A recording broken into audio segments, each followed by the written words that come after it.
Subscribe करें और bell दबाएं ताकि कोई खबर रह न जाए।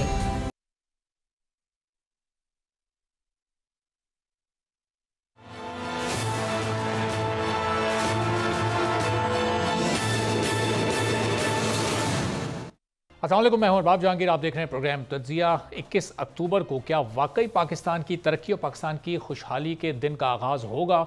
क्या एहतसाब का जो बयानिया था वो अब तब्दील होकर तरक्की के बयानिए में तब्दील हो चुका है? ये एक बहुत बड़ी तब्दीली पिछले कुछ दिनों से हम मुस्लिम लीग नवाज़ के बयानिए में देख रहे हैं। अब 21 अक्टूबर को उनके कायद पाकिस्तान वापस आ रहे हैं और फिर यहाँ एक बार फिर अमली सियासत का आगाज़ करेंगे और ख़ासतौर पर इलेक्शन कैंपेन जो उनकी पार्टी की होगी उसको वो लीड करेंगे। तो अब देखना होगा कि कितनी चैलेंजिंग उनके लिए सिचुएशन है सियासी तौर पर और कानूनी तौर पर आकर उनको कितनी लेवल प्लेइंग फील्ड मिलती है, चूंकि माजी में वो भी लेवल प्लेइंग फील्ड ना होने का एतराज़ करते रहे हैं और इस वक्त पीपल्स पार्टी खुद उनकी जमात से लेवल प्लेइंग फील्ड ना होने का एतराज़ कर रही है। 11 अक्टूबर को एक बड़ा अहम इजलास भी इलेक्शन कमीशन ने बुलाया है और जो ज़ाब्ता अखलाक है उस पर तमाम सियासी जमातों को बुलाया गया। एक बार फिर सियासी जमातों की बैठक इलेक्शन कमीशन में लगेगी और पीपल्स पार्टी वहाँ पर उनसे ये मुतालबा करेगी, तहफ़्फ़ुज़ात का इजहार करेगी कि महीना आपने बता दिया है, आपने हफ्ता बता दिया है, लेकिन अभी तक तारीख का आपने ऐलान नहीं किया कि इलेक्शन किस तारीख को और किस दिन होने जा रहे हैं, ताकि ये जो एक खदशा है कि जनवरी के आखिर में होने हैं या नहीं होने, मौसम की वजह से आगे बढ़ने हैं या कोई और वजह इस सिलसिले में सामने आ सकती है,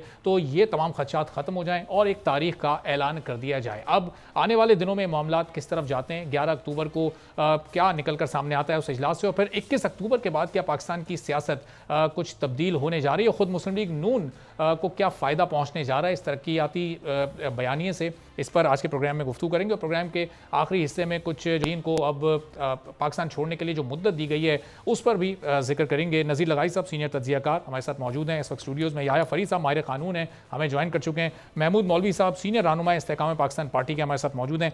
तो महमूद मौलवी साहब, ज़रा शुरू आपसे करते हैं। ये अभी हमने सुना मरीम नवाज़ साहिबा कह रही थी और रोज़ाना ही नून लीग के तमाम सीनियर लीडरशिप और तमाम रहनुमाएं बात कर रहे हैं कि 21 अक्टूबर को जैसे कि कोई पाकिस्तान तब्दील होने वाला है, नवाज़ शरीफ साहब वापस आएंगे और उसके बाद पाकिस्तान की खुशहाली शुरू हो जाएगी, ये महंगाई में कमी आ जाएगी।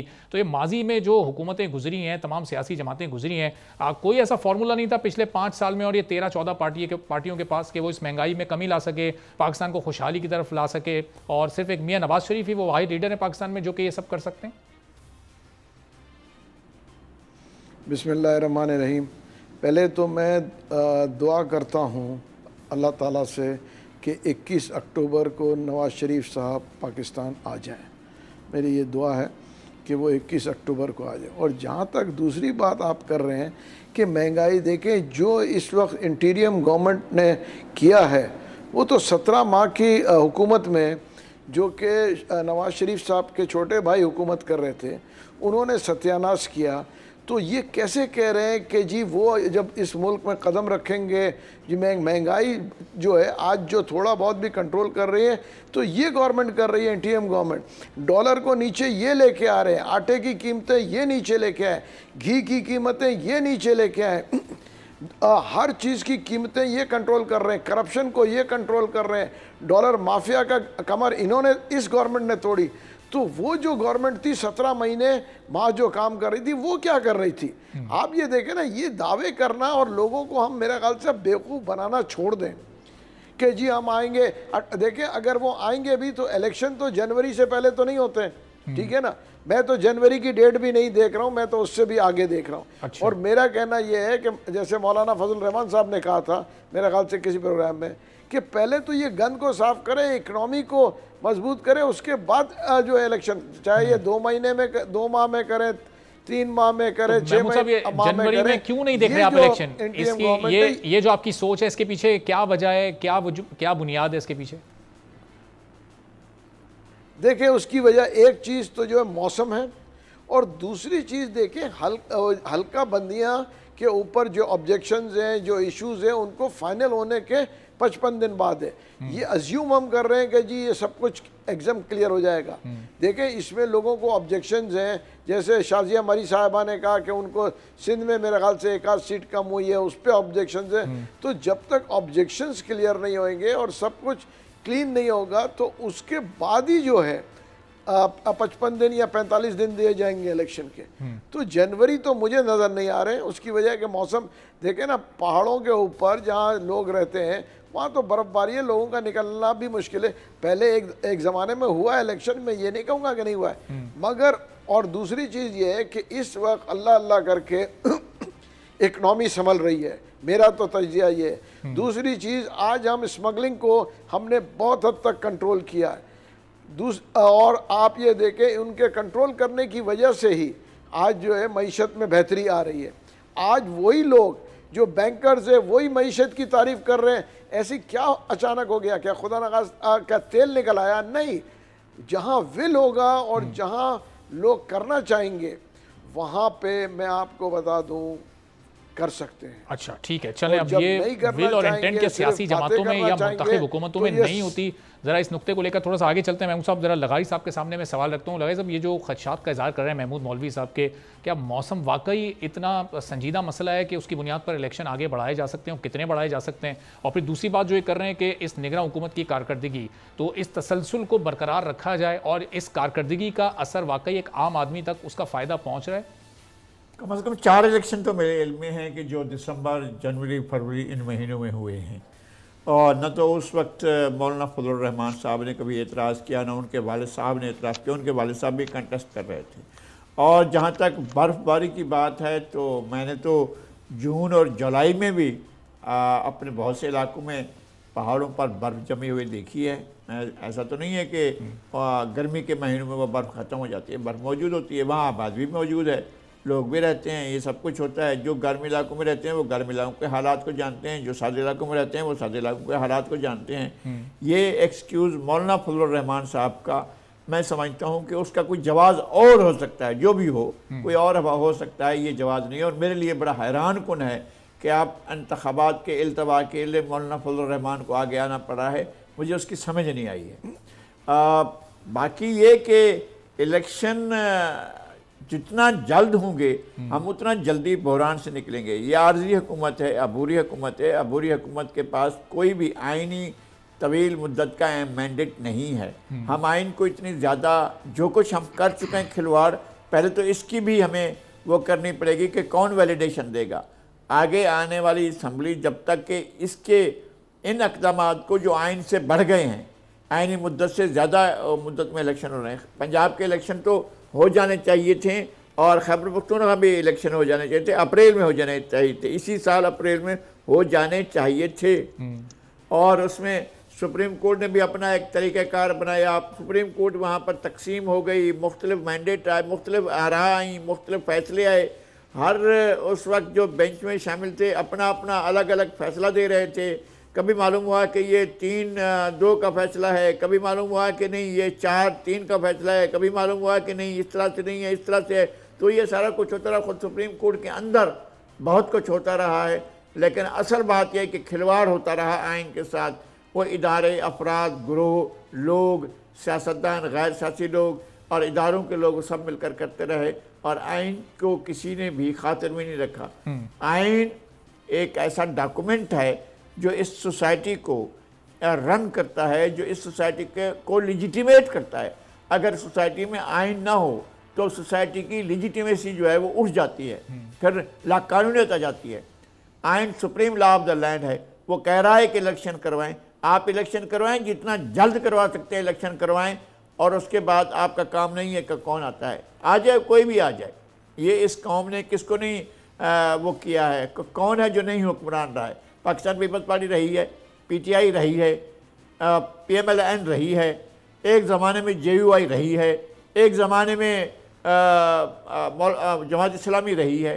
कौन सी पार्टी है जिसने इस मुल्क में इक़्तिदार को नहीं देखा है? और कौन से ऐसे हैं जो कभी अपने आप को कहें कि जनाब हम तो लाडले नहीं रहे, हम तो बाहर रहे हैं?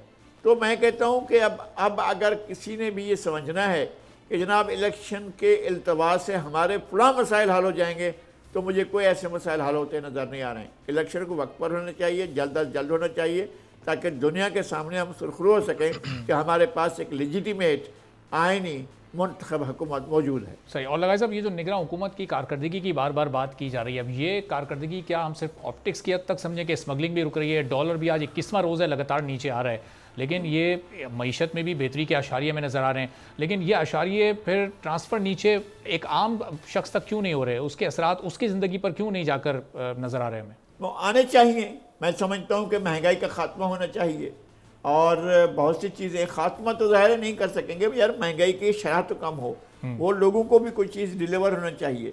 इस हुकूमत के इक़दाम बहुत पहले हो सकते थे और जिन इदारों ने ये किए हैं वही इदारे इससे पहले कर सकते थे। पाकिस्तान की सिक्योरिटी सर्विसेज को बहुत पहले नोटिस लेना चाहिए था कि ये बॉर्डर कैसे क्रॉस कर जाता है, डॉलर बॉर्डर कैसे क्रॉस कर जाती है, चीनी, आटा, गंदम, ये सारी चीज़ें कैसे बॉर्डर क्रॉस कर जाती हैं और कैसे इस तरह से होता है कि ट्रकों के ट्रक सैकड़ों की तादाद में जा रहे हैं और कोई पूछने वाला नहीं है। और अगर अफगान ट्रांजिट ट्रेड भी हो रही है तो आपके पास चेक करने का एक वो है, इंडिया से ट्रक भरे हुए आते हैं, तोरखम तक जाते हैं, फिर वो खाली जा रहे होते हैं, हमें नहीं मालूम भाई खाली जा रहे हो, कैसे जा रहे हो, किस तरह से जा रहे हो। हमारा भी कोई एक मैकेनिज्म ऐसा होना चाहिए जो चेक करे कि क्या चीज़ जा रही है, किस तरह से जा रही है, लिजिटिमेट है या इलिजिटिमेट है, हमें इसका पता होना चाहिए। ठीक है, तो याया फरीद साहब, ये बार बार आइन की बात होती है कि आइन 90 रोज़ में इलेक्शन का हुक्म देता है, उसमें मौजूद है सारी चीज़। हमारे मुल्क में कोई लॉ आ जाए, कोई रूल आ जाए, कोई रेगुलेशन हो जाए, तो उसको हम आइन से ज़्यादा अहमियत क्यों देने लगते हैं? और अब ये 90 दिन वाली जो एक बाउंड्री क्रॉस हुई है, अब इस पर इलेक्शन कमीशन के खिलाफ कहीं कोई कार्रवाई बनती है, कोई सियासी जमात अदालत जा सकती है? क्योंकि अब तो तकरीबन सब ये राज़ी हो चुके कि हाँ चलें जनवरी के आखिर में, फरवरी के इब्तिदा में इलेक्शन हो जाएँ, लेकिन आइन से तो रूगर्दानी की है इलेक्शन कमीशन ने 90 दिन को क्रॉस करके। देखिए, अभी ये जो इलेक्शंस का मैटर है, अगर तो ये 30 नवंबर को डीलिमिटेशन का प्रोसेस ख़त्म होना है और उसके बाद एक इलेक्शन स्केड्यूल जारी होना है और जनवरी में इलेक्शंस जो हैं वो अनाउंस हुए हुए हैं, लेकिन अगर तो ये इलेक्शंस बिकॉज अगर आपको याद हो तो इलेक्शन एक्ट के अंदर सेक्शन 57 के साथ सेक्शन 58 में भी अमेंडमेंट आई थी और सेक्शन 58 ये कहता है कि इलेक्शन कमीशन ऑफ पाकिस्तान जो है वो तो इलेक्शन डेट डीलिमिटेशन प्रोसेस और इलेक्टोरल रोल्स के बाद उसको री अनाउंस भी कर सकता है और सारे प्रोसेस को रीस्टार्ट भी कर सकता है। तो इलेक्शन कमीशन को तो ये पावर भी दी गई है। तो अभी जो ऑब्जेक्शंस आएंगी और रिप्रेजेंटेशंस होंगी और उसके बाद अगर ये इलेक्शंस डिले होते हैं तो इससे honourable supreme court of Pakistan के पास फिर ये मैटर जा सकता है और जो सुप्रीम कोर्ट में जो नए चीफ जस्टिस हैं और जिस तरह का प्रोसेस वो फॉलो कर रहे हैं, आई डोंट थिंक कि सुप्रीम कोर्ट इस मामले को बहुत लाइटली लेगा, क्योंकि ऑलरेडी जैसे आपने कहा 90 डेज़ का पीरियड क्रॉस हो गया। उसमें इलेक्शन कमीशन ऑफ पाकिस्तान के पास एक ग्राउंड था कि सेंसस अभी अनाउंस हुआ है, उसके बाद एक डीलिमिटेशन का प्रोसेस है। और आप ये भी देख लें कि जब ये डीलिमिटेशन का प्रोसेस अनाउंस हो रहा था तो उस वक्त भी बहुत क्रिटिसाइज़ किया गया इलेक्शन कमीशन ऑफ पाकिस्तान को, लेकिन अगर अब आप देखें तो वो सारे डीलिमिटेशन के अंदर प्रॉब्लम्स आ रही हैं और जो आनी थी, और अब इन प्रॉब्लम्स के खिलाफ ऑब्जेक्शंस भी फाइल होंगी और उस पर फैसले भी होंगे और उस पर एक टाइम टेकिंग एक प्रोसेस है।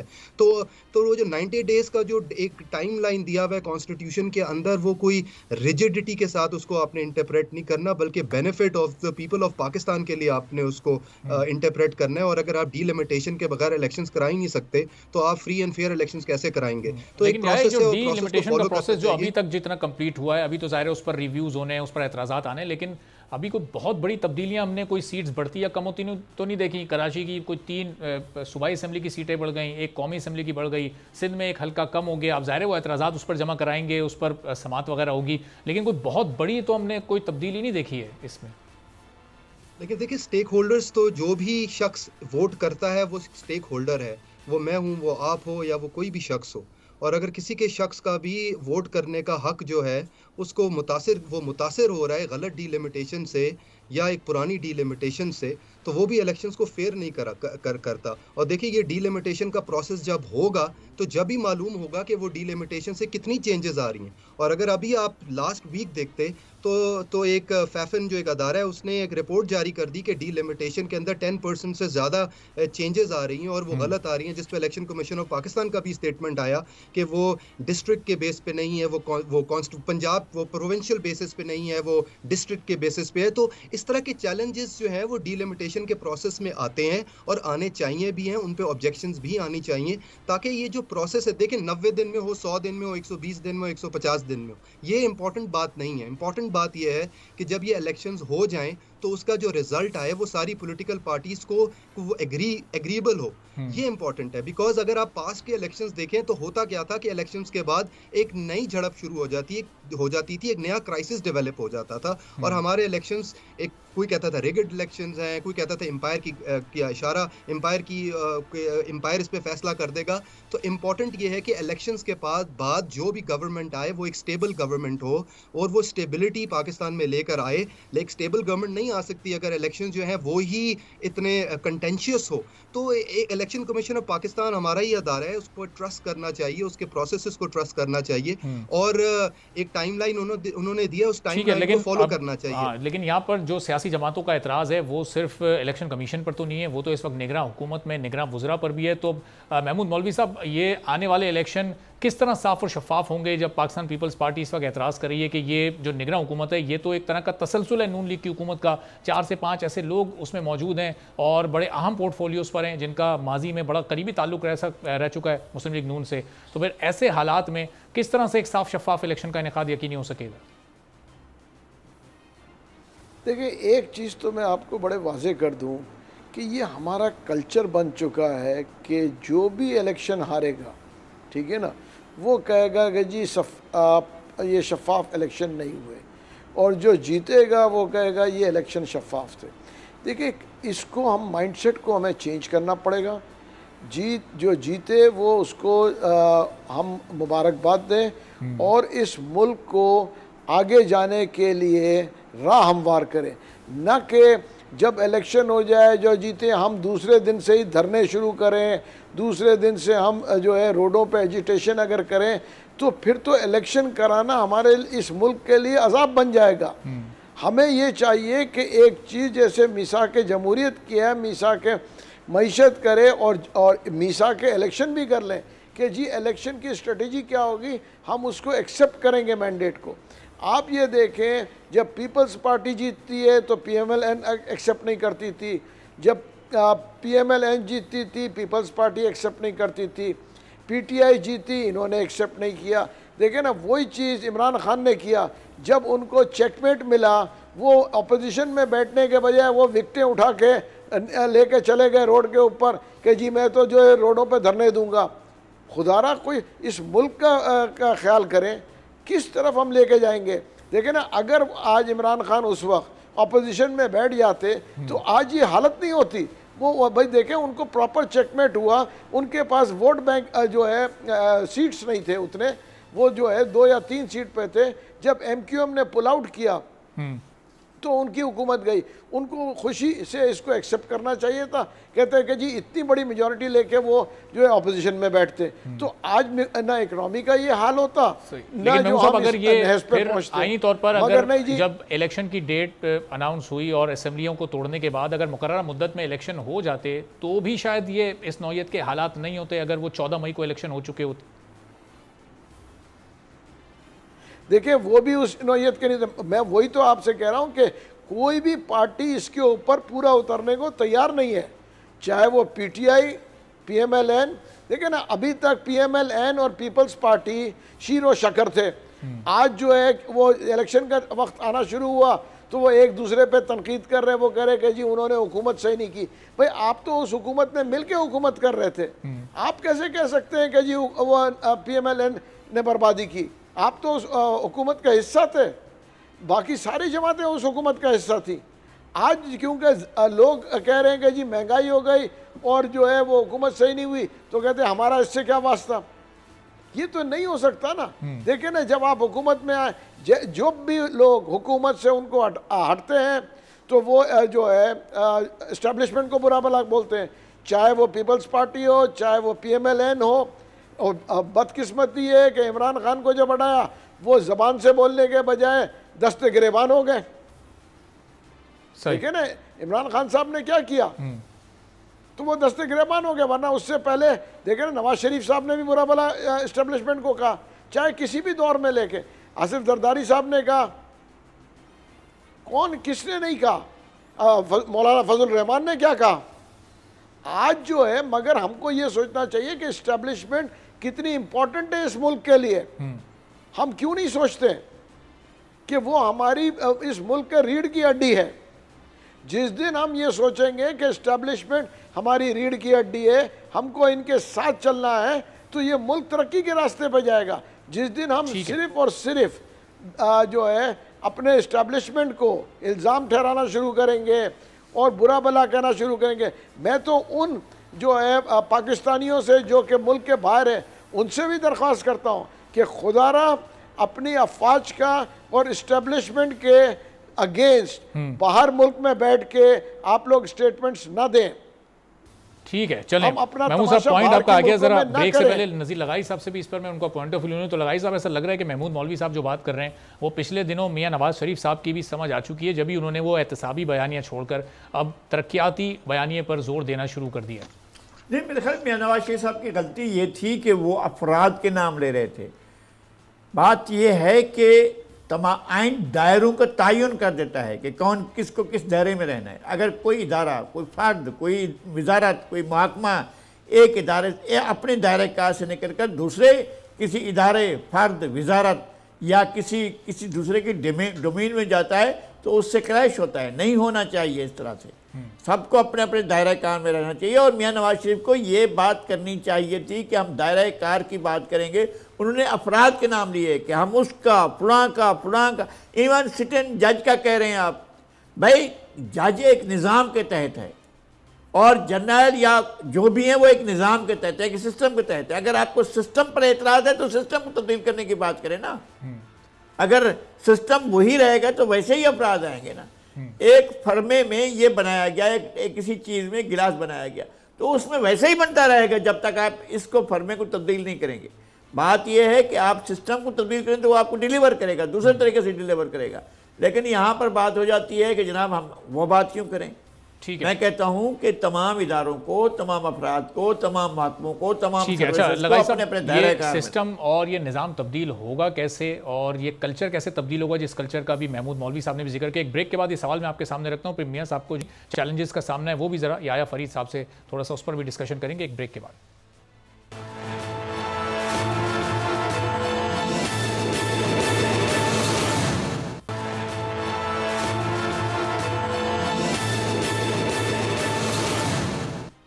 प्रोग्राम में एक बार फिर आपको खुशामदीद कहेंगे। और ब्रेक से पहले महमूद मौलवी साहब ने बड़ा अहम नुक्ता उठाया कि पाकिस्तान में अभी एक कल्चर बन चुका है सियासी जमातों का कि हर हारने वाली सियासी जमात इलेक्शन की शफाफियत पर सवाल उठाती है और जीतने वाली सियासी जमात को मुबारकबाद के बजाय धांधली के इल्ज़ामात लगाए जाते हैं। तो नज़ीर लगाई साहब, ये पाकिस्तान में सियासी जमातों का एक कल्चर, ज़ाहिर है कि पिछले कई इलेक्शन को आप उठा लें, हर इलेक्शन का कमोबेश यही सूरत हाल रही। तो आने वाले इस इलेक्शन में क्या ये कल्चर आप तब्दील होते देख रहे हैं? हम तो अभी से देख रहे हैं कि people's party level playing field ना होने का मुतालबा कर रही है, एतराज़ कर रही है और उसके इख्तिलाफात अभी से नून लीग के साथ खुलकर सामने आ रहे हैं। तो इस इलेक्शन के बाद भी यही होगा कि हारने वाले जीतने वालों पर इल्ज़ाम लगा रहे होंगे?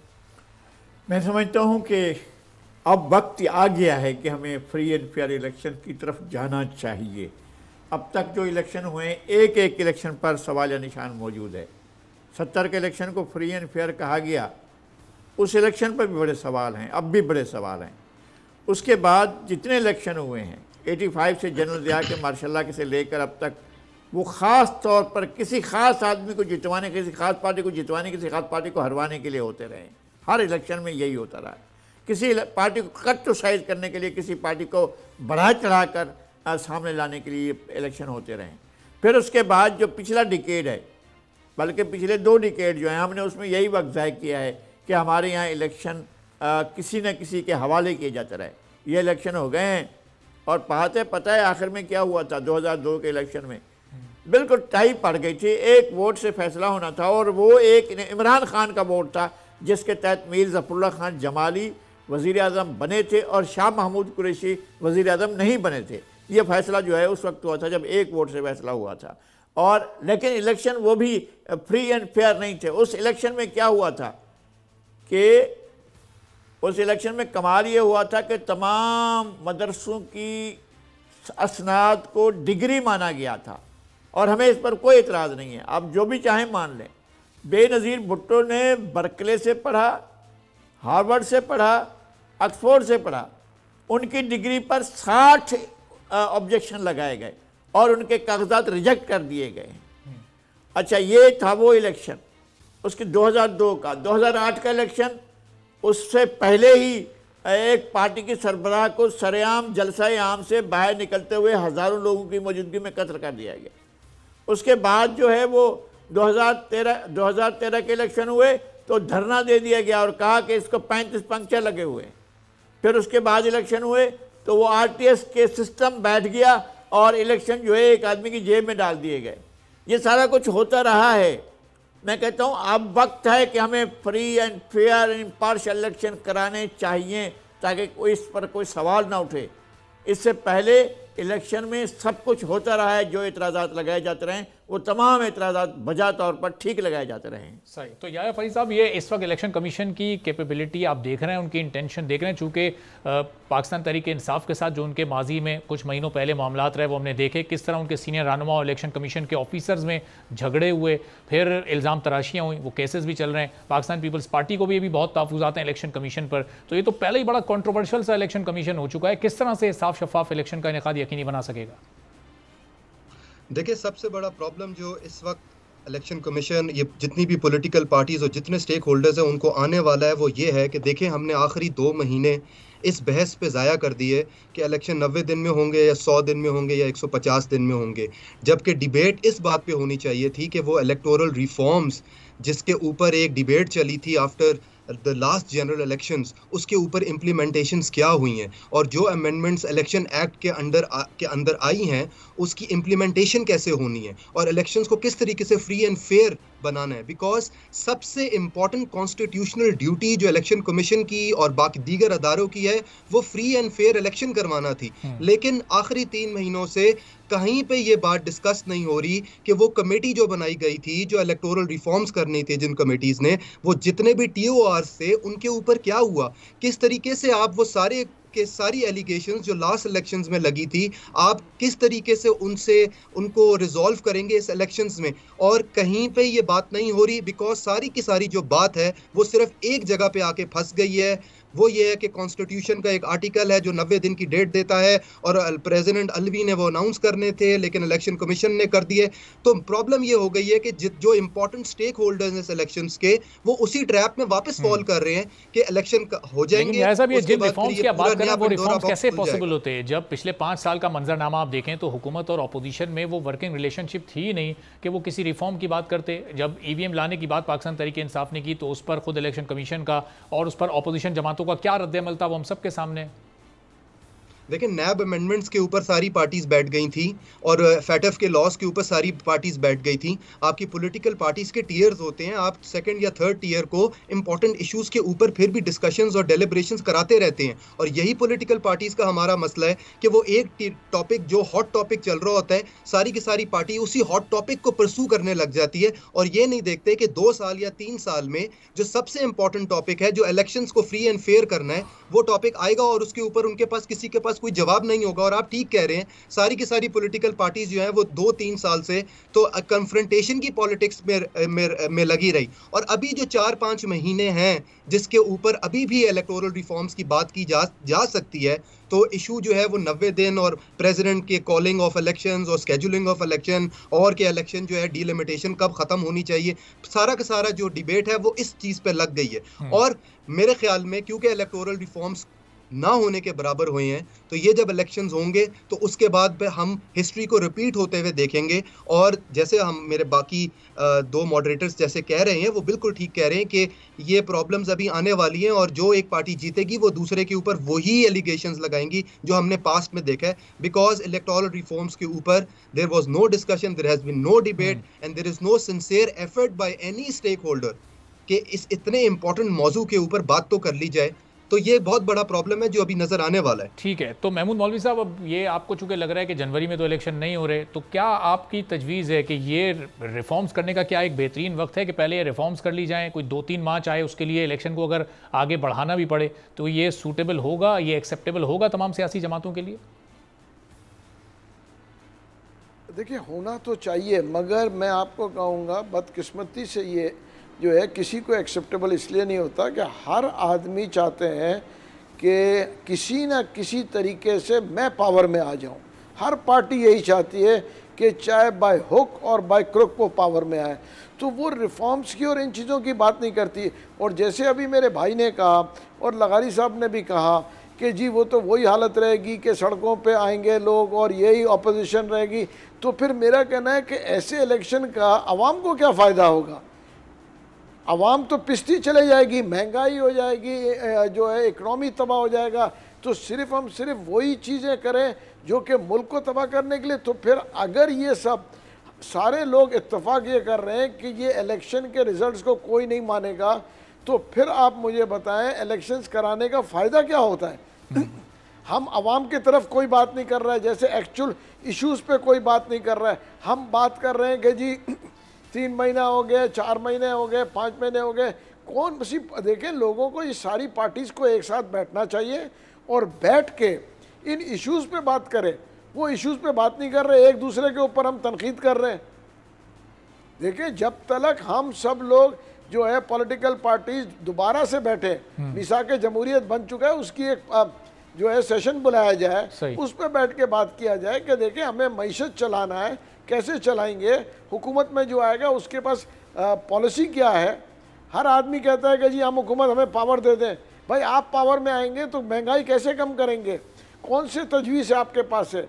क्यों अपोजिशन बैठ के तजवीज़ें नहीं देती है? अपोजिशन सिर्फ बैठ के बुरा भला क्यों कहती है?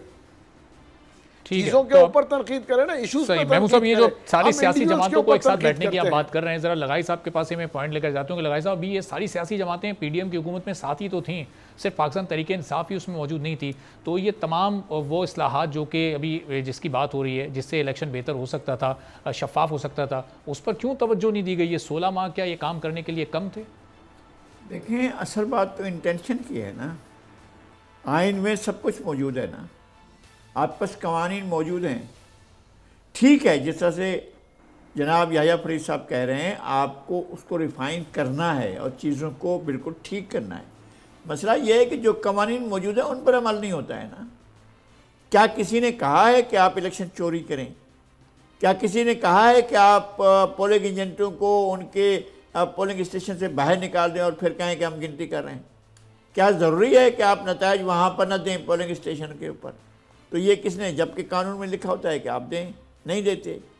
क्या ये ज़रूरी होता है कि पोलिंग प्रिजाइडिंग ऑफिसर्स को अगवा कर लिया जाए और सरकारी पार्टी अगवा करके 20 पोलिंग प्रिजाइडिंग ऑफिसर्स को अगवा करके गुम कर दे? ऐसा कैसे होगा? ये किसी आइन में, किसी कानून में ये लिखा हुआ है? मसला ये है कि कवानीन मौजूद होते हैं, उन पर अमल नहीं होता है। आइन आपका एक ऐसा डॉक्यूमेंट है जो खुद कहता है कि अगर आइन को एब्रोगेट किया गया, आइन को सबवर्ट किया गया, आइन को सस्पेंड किया गया, आइन को रोका गया, आइन को अबाइंस में रखा गया, तो उसका मतलब हाई ट्रीजन हो गई, और हाई ट्रीजन की सज़ा भी सबको मालूम है। तो फिर लोग क्यों करते हैं? फिर एब्रोगेट क्यों करते हैं कॉन्स्टिट्यूशन को?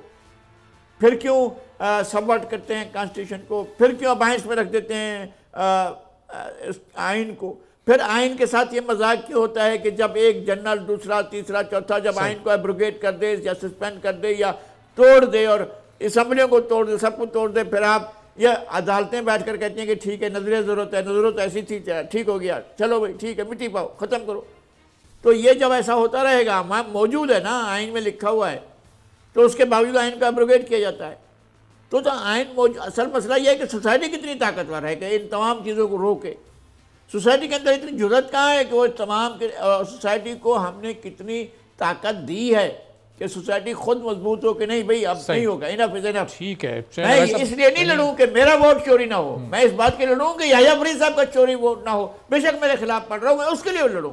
मैं उसके लिए लड़ूं कि मौलवी, अगर हमारे महमूद मौलवी साहब का इलेक्शन चोरी हो रहा है तो मैं उसके लिए लड़ूं कि भाई ये नहीं, ऐसा नहीं होगा कि इलेक्शन उनका चोरी करके मेरे हवाले। सोसाइटी को भी अपना किरदार थोड़ा समझने की ज़रूरत है, और सियासी जमातों में भी अगर इंटेंट और विल हो तो बहुत सारे मसाइल कानून साजी के इस्लाहात के हल हो सकते हैं। बहुत बहुत शुक्रिया नज़ीर लगाई साहब, याह्या फरीद साहब, महमूद मौलवी साहब हमारे साथ मौजूद है। एक छोटा सा ब्रेक ले रहे हैं, ब्रेक के बाद वापस आएंगे। तो अफगान महाजरीन को अब मुद्दत दे दी गई है जो गैर कानूनी तौर पर पाकिस्तान में मुकीम है कि वो 31 अक्टूबर तक पाकिस्तान छोड़कर चले जाएँ, नहीं तो फिर उनके खिलाफ कार्रवाई का आगाज़ होगा। इसी मौजू पर ब्रिगेडियर रिटायर्ड मसूद खान साहब हमारे साथ मौजूद होंगे एक ब्रेक के बाद।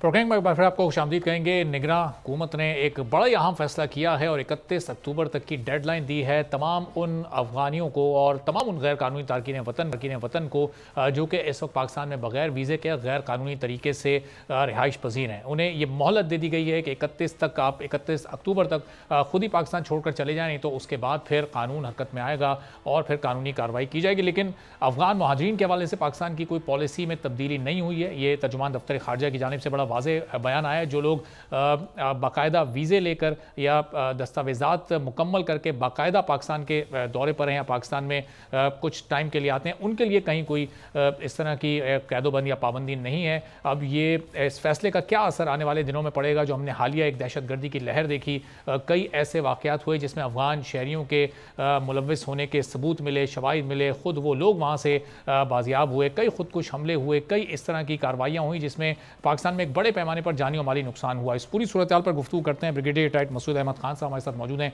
ब्रिगेडियर साहब, बहुत शुक्रिया प्रोग्राम के लिए, आपने वक्त निकाला। ये इस वक्त पाकिस्तान की हुकूमत ने, पाकिस्तान की रियासत ने मिलकर किया है। आने वाले दिनों में आप किस हद तक बेहतरी देख रहे हैं पाकिस्तान के हालात में? जो हालिया एक दहशतगर्दी की लहर थी, इस पर भी काबू पाने में मदद मिल सकती है इससे? बहुत शुक्रिया और बहुत यकीनन जी, एक बड़ा ये फर्स्ट टाइम पाकिस्तान की हिस्ट्री में एक तारीखी फैसला है और ये कम्प्रहेंसिव किस्म की ये पॉलिसी अडॉप्ट की गई है और इसमें तमाम एंगल्स को, तमाम चीज़ें इसमें एड्रेस की गई हैं और इसको बेसिकली अभी इम्प्लीमेंट करना है आगे जाके प्रोविंशियल गवर्नमेंट्स ने, और जो प्लान्स ऑलरेडी बने हुए हैं इसका बड़ा अच्छा एक इम्पैक्ट पड़ेगा। देखें ना, 4.2 मिलियन की स्ट्रेंथ है। आप अंदाज़ा करें दुनिया में इस तरह के कोई 50 मुल्क होंगे जिसकी आबादी 40 लाख से कम होगी, लेकिन हमारे पास 4.2 मिलियन है। इसमें से 2.3 मिलियन जो रेफ्यूजीज है वो जेन्युइन है, जो those are in position of proof of registration card 1.4 million है और अफगान सिटीजन कार्ड तो तकरीबन 9 लाख के करीब है। बाकी अनडॉक्यूमेंटेड हैं और अनडॉक्यूमेंटेड की हमारे पास कोई स्ट्रेंथ एग्जैक्ट नहीं है। We can have a wild guess के कितना 10 लाख हो सकते हैं, 15 भी हो सकते हैं, 20 लाख भी हो सकते हैं। बट इसका ये है कि सिक्योरिटी के लिए पाकिस्तान के लिए बहुत ज़रूरी था, क्योंकि देखें जो डॉक्यूमेंटेड लोग हैं, जो रेफ्यूजीज हैं, उनका कोई मसला नहीं है, ना कोई ऐसा मसला कभी उठा है। लेकिन दो डॉक्यूमेंटेड जो अनडॉक्यूमेंटेड हैं जो अक्रॉस पाकिस्तान फैले हुए मेजर सिटीज़ में हैं, मेनली इन कराची में हैं और लाहौर में है, पेशावर में है, बाकी शहरों में भी है, वो mostly they are involve in street crimes में भी हैं। रिपोर्टेडली बाद में जो इन्फॉर्मेशन आई है इसमें किडनैपिंग फॉर रैंसम में भी है और एक्सटॉर्शन में भी हैं और फैसिलिटेटर्स भी हैं और सिंपैथाइजर्स भी हैं।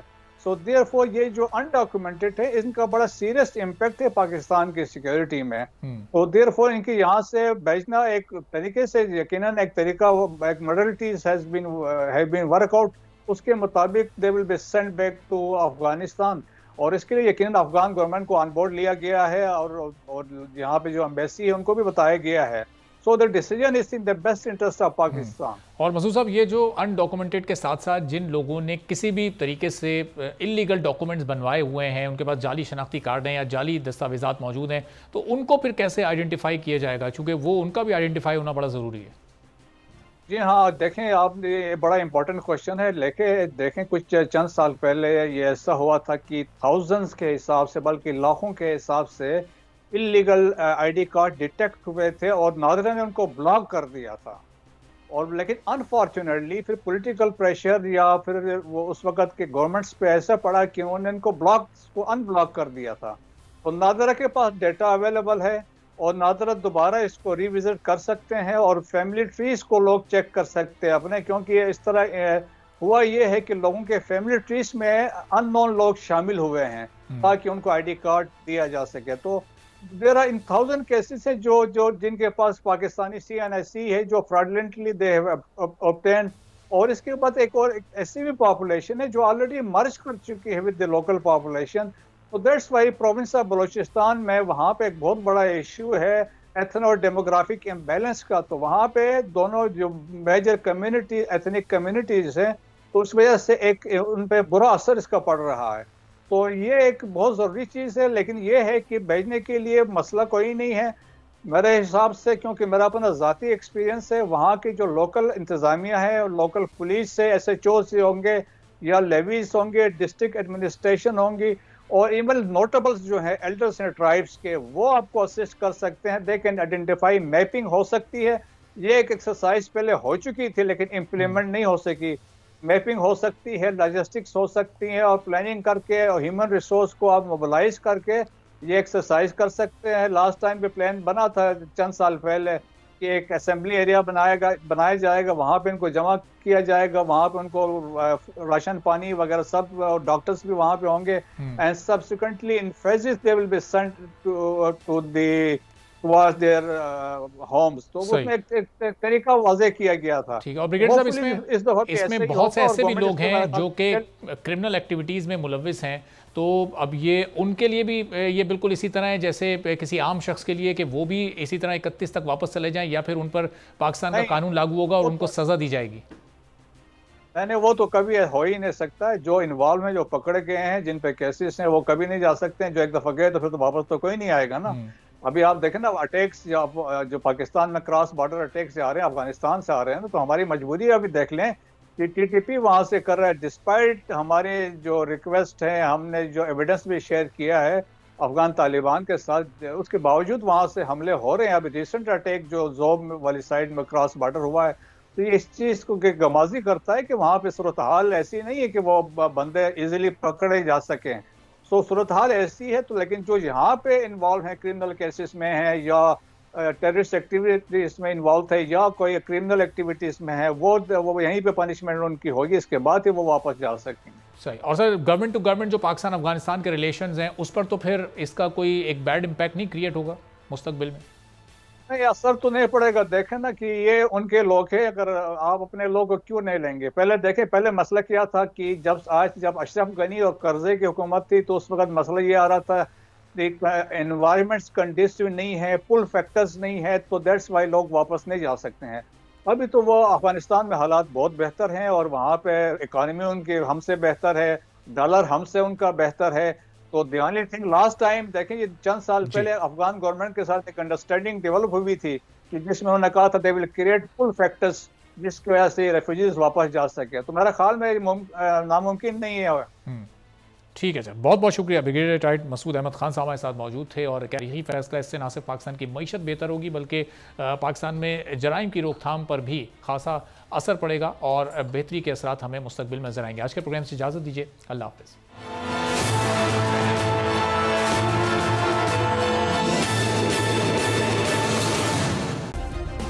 सब्सक्राइब करें और बेल दबाएं ताकि कोई खबर रह न जाए।